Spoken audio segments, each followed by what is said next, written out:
আসসালামু আলাইকুম এভরিওয়ান, সবাই কেমন আছেন? আশা করি সবাই ভালো আছেন। আজকে আপনাদের সঙ্গে খুবই মজাদার একটি পুডিং শেয়ার করতে যাচ্ছি, সেটা হচ্ছে ক্যারামেল ছানার পুডিং। আমরা কিন্তু ক্যারামেল পুডিং খুবই পছন্দ করি অনেকেই কিন্তু বানাতে পারেন না।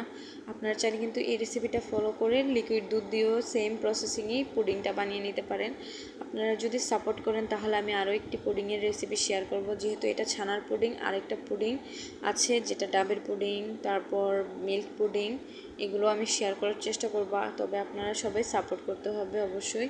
আর আমার দেখা যায় যে ভিডিওগুলো মেক করে রাখি ঠিকই, কিন্তু এডিটিং এবং ভয়েস দেওয়ার সময় পাই না, যার জন্য কিন্তু আমি এটা শেয়ারও করতে পারি না। আপনারা কিন্তু ভিডিওতে দেখিয়েছেনই, ফার্স্টে আমি একটি পাত্রে কিছুটা পরিমাণে চিনি দিয়ে নিয়েছি।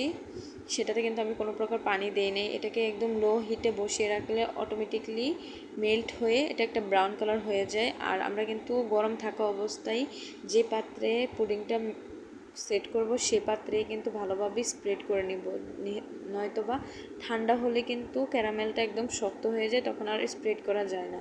আমরা অন্য একটি পাত্রে 1/2 লিটার নিয়ে নিয়েছি ছানা, এবং 2টা দিয়ে দিলাম ডিম, 1/2 কাপ দিয়ে দিলাম চিনি, এবং 2 টেবিল চামচ দিয়ে দিব গুঁড়া দুধ। এগুলোকে ভালোভাবে আমরা বিট করে নিব। আপনারা চাইলে কিন্তু হ্যান্ড উইক্স অথবা আমার মতো ডালঘুটনিও ইউজ করতে পারেন। সো আমরা এভাবে ভালোভাবে বিট করে নেব। আপনারা প্রথমে দেখতে পেয়েছেন যে ছানাটা একদম দলা দলা ছিল, এখন কিন্তু এটা একদম ছাড়া ছাড়া হয়ে গিয়েছে। আর আমি এ পর্যায়ে আরও একটি ডিম ইউজ করেছি। আপনারা কিন্তু 2টা ডিম দিয়েও করতে পারেন, আবার 3টা ডিম দিয়েও করতে পারেন, এটা আপনাদের ইচ্ছার উপর ডিপেন্ড করবে। আর আমি সাথে 1/2 টেবিল চামচ ভ্যানিলা এসেন্স দিয়েছি, এটা স্কিপ হয়ে গিয়েছে ভিডিওতে, তবে আপনারা কিন্তু দিয়ে নেবেন। এবং যে পাত্রে আমরা ক্যারামেলটা সেট করেছি সেই পাত্রে কিন্তু আমরা পুডিংয়ের পুরা ব্যাটারটা দিয়ে দিব। এবং আমরা অন্য একটি পাত্রে কিন্তু চুলাতে পানি এবং একটি স্ট্যান্ড দিয়ে গরম করে নিয়েছি। এখন পুডিংয়ের যেই মোলটা আছে সেটা বসিয়ে দিব। 20 থেকে 25 মিনিট লাগবে আমাদের এই পুডিংটা রেডি হতে। সো আমরা 20 থেকে 25 মিনিটের জন্য ঢাকনা দিয়ে লো টু মিডিয়াম আঁচে চুলার রেখে দিব। আমাদের পুডিংটা কিন্তু প্রায় রেডি হয়ে গেছে। পুডিংটা চেক করার একটা উপায় হচ্ছে, আপনার সাসলিক অথবা যে কোনো একটা কাঠি নিয়ে দেখবেন ভিতরে যে কোনো কাঁচা কাঁচা ভাব আছে কিনা, কিংবা ফেটে যাওয়ার কোনো ভাব আছে কিনা। আমরা কেক যেভাবে চেক করি সেভাবেই কিন্তু সেম প্রসেসিংয়েই পুডিংটাও চেক করে নেবেন। আমার পুডিংটা পারফেক্টলি হয়ে গেছে। এখন আমরা চুলাটা অফ করে পুডিংটাকে নামিয়ে ঠান্ডা করে নিব। আপনারা কিন্তু গরম থাকা অবস্থায় ডিমোল্ড করতে যাবেন না। গরম থাকা অবস্থায় যদি ডিমোল্ড করেন তাহলে কিন্তু পুডিংটা ভেঙে যাবে। আমি ঠান্ডা হওয়ার পরে করেছি, আপনারা দেখতেই পাচ্ছেন কত পারফেক্টলি পুডিংটা ডিমোল্ড হয়ে গিয়েছে।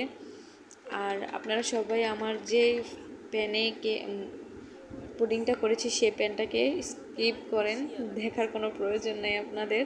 আমার পুরাতন প্যানগুলোতেই করতে ভালো লাগে, যার জন্য এগুলো করতে করতে প্যানগুলো এরকম নষ্ট হয়ে যায়। সো আমাদের এই যে পুডিংটা কিন্তু ডিমোল্ড করা হয়ে গেছে। আপনারা একটু আস্তে আস্তে ডিমোল্ড করবেন। আপনারা দেখতে পাচ্ছেন এটার কালারটা কতটা সুন্দর এসেছে।